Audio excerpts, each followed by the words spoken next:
आजिर समाज कथा कहूँ पिलादिन जितेबाला आम देह खराब होता केते केते दूर रे हॉस्पिटल थिला तापरे भी बापा माँ मान पाखे से गाड़ी नथिला साइकेल टे थिबा भी मुस्किल थिला तथापि भी से माने हमको कांधरे पकई चली चली केते दूर नहीं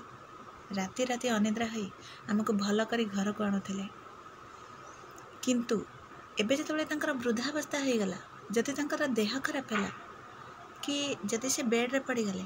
आम पई से बोझ पलटि जाउछंदी कौन पे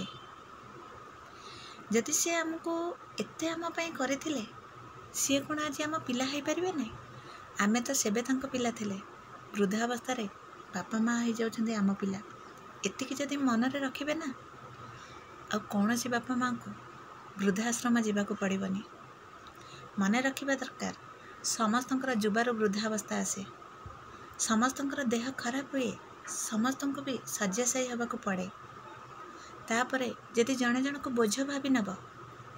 दुनिया रे मानविकता गोटे शब्द रहिबनी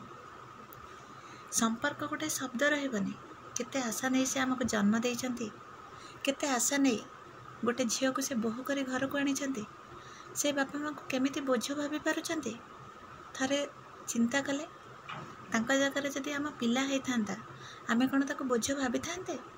ताको कही थांते से मरी जाऊ बोली बहुत कष्ट होची बोझ देलानी बोझ हेलानी बोली आम उपरे नाई ना थरे बापा माँ को पिला भाभी देख ना कौन सी बापा माँ को वृद्धाश्रम जावाक पड़बनी भगवान का सदृश बापा माँ भगवान काम करवा जहाँ बापा माँ सेवा करवा से थरे सुधुरी जाओ ना कौन सी बोहू उपरे आउ संकोच लगनी बोहू केवल बोहू नुहे जितेबाला से शाशु घर को